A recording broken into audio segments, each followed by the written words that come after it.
Apes, and welcome to screencast number 3 on Chapter 7, Environmental Policy, Making Decisions and Solving Problems.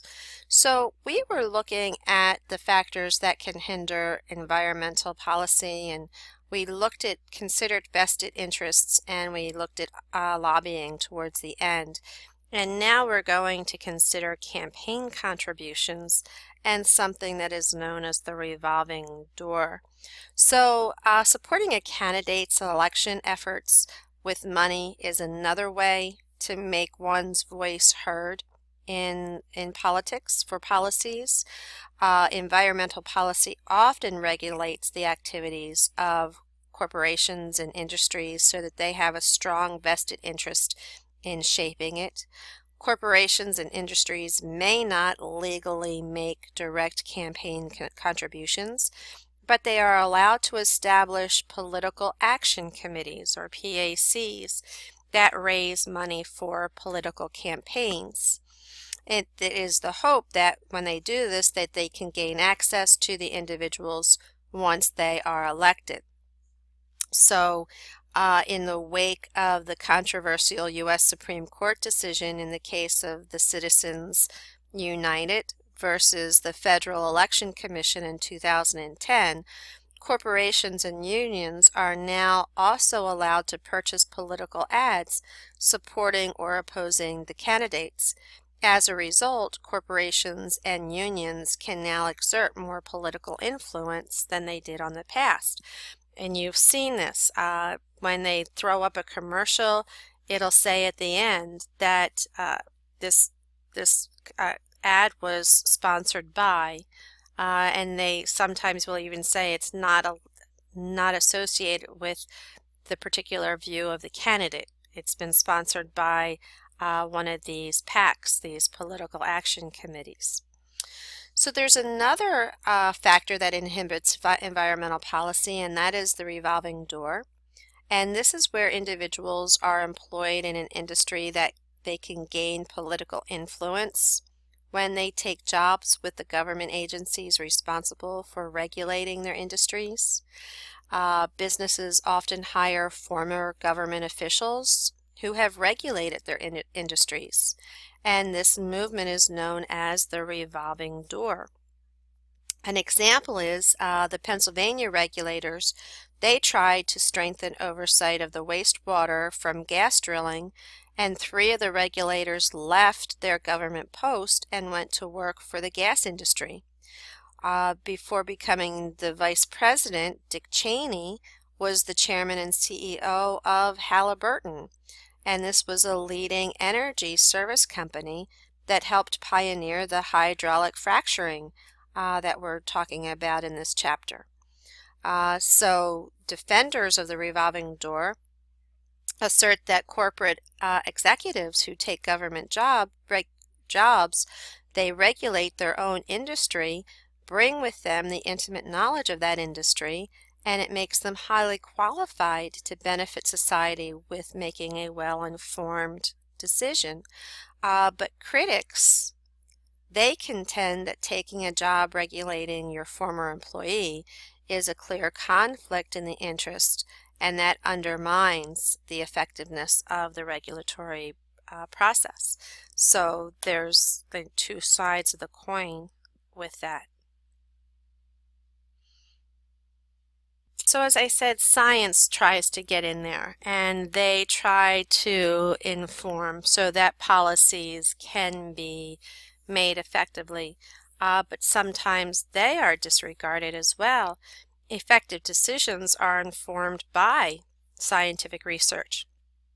And one of the leading government organizations, the EPA, the Environmental Protection Agency, they are the decision makers that look to the scientific literature, or they commission research studies so that they can get the facts and present the facts to the policymakers. But policymakers can and do and have ignored the science because they focus on that political ideology in order to determine the policy rather than the science behind it. Government scientists have been hired as well, but their work has been censored. and even suppressed if it contradicts anything that the policymakers are trying to pass through. And their work can be edited or their jobs can be threatened because of it. So the public has really been misled by the misrepresentation of scientific knowledge. And that's one of the reasons why you get this conflict with global climate change and people saying, oh, it's not happening. And that's because there are policymakers that are silencing the scientists, and they're only letting certain data out, and that data that they're letting out appears to favor whatever their policy is that they happen to be making.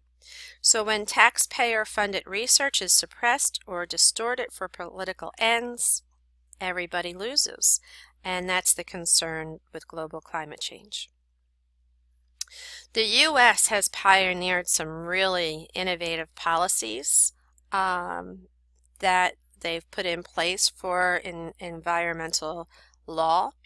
The U.S. has provided a good focus for understanding environmental policy in constitutional democracies worldwide. The United States has been very innovative with environmental policy to an extent, and we're going to talk about when it hasn't. The policies have served as models in some cases, and these have been models of success and models of failure as well. The United States also has a great influence on the affairs of other nations, so they can use that role. And the U.S. environmental policy at the federal level also helps us to understand it at a local and state and international levels. So there's a lot of role models that are out there. The legislative branch, which Congress creates the legislation, which is statutory law, this is where the bills must move through committees in both houses of Congress before being passed on. And we can see this happening right now in the news as far as the Affordable Care Act and how the Democrats and the Republicans have been trying to push changes through, and I can't think of the man's name now. He's got cancer of the brain. It's not coming to me. But how he came back and his decision helped halt the changes that they were trying to get through. And this is what Congress does. It enables those bills to move through or not to move through. Let's talk about water pollution, because that was a problem in the United States, and Congress passed a Federal Water Pollution Control Act in 1965, and then again in 1972, and then again in 1977, where they finally came up with the Clean Water Act. And these laws regulate the discharge of wastes, especially from industry, into rivers and streams, and improve water quality markedly across the nation. Bills that have been introduced by legislators may be shepherded from subcommittee through committee and on to passage by Congress. And if a bill passes through all of these steps, it can become law as soon as it gets the president's signature. So the legislation is enacted or approved, or it's vetoed or rejected by the president, whose veto might turn to be overridden by 2/3 of the Congress vote. So that's how it works. The executive branch enacts on this, as we said, and the laws can be implemented and then executed by the agencies. And it comes down as being an executive order that specifies the legal instructions from the government agencies for this. Another example of this is that legislators from New York, Pennsylvania, and Colorado in 2009, they have introduced a bill to restore Safe Drinking Water Act, regulating on the hydraulic fracturing and requiring the gas industry to disclose the chemicals it uses in hydrofracking. There's been some opposition from the industry, of course, but the bill called FRAC, F-R-A-C Act, and FRAAC stands for Fracturing Responsibility and Awareness to Chemicals Act, has so far been unable to secure votes to make it out of the committee. So this is where you wind up having a problem. But once a law is enacted or implementation or enforced, it is assigned then to administrative agencies, and they are established by the President or Congress to enact that legislation. And these administrative agencies, they may be able to establish by Congress or by presidential order, and they are sometimes nicknamed the fourth branch of government because they create a great deal of the policy in the form of what we call regulations. And these are specific rules or requirements to achieve objectives of broadly written statutory laws. Besides issuing the regulations, these administrative agencies, they can monitor compliance with the laws and the regulations, and they can enforce them when they are violated. So for example, the EPA is the administrative agency that regulates some aspect of fossil fuel extraction and waste handling under various laws, including the Clean Water Act. So they set these precedents, and these are case laws that are used as guidelines for later cases. And then based on these precedents, lawsuits can be filed against the environmental legislation and the regulations if the precedent seems unreasonable.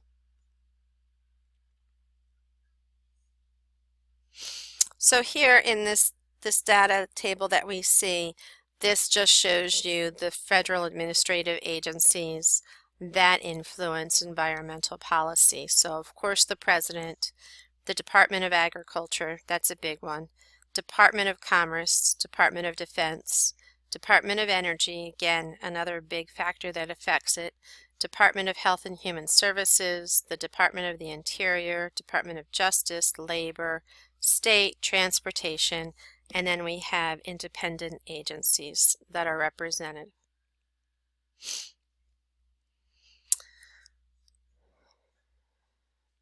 So what the U.S. Constitution does is it lays out several principles that have come to be especially relevant to environmental policies. And one of these is in the form of the Fifth Amendment, which ensures that private property shall not be taken for public use without just compensation. And the courts have interpreted this clause and they call it the taking clause. It is there to ban not only the literal taking of private property, but also what is known as the regulatory taking of private property. And regulatory taking occurs when the government, by means of law or regulation, actually deprives a property owner of all or some of the economic uses of their property. And many people cite that taking clause is actually opposing environmental regulations that restrict development on privately owned land. For example, some would contend that zoning regulations that prohibit a landowner from allowing gas drilling and hydrofracking in a residential neighborhood deprive the landowner of an economically valuable use of the land and therefore may affect their Fifth Amendment rights. We're going to come back to this in the next screencast because we're running out of time.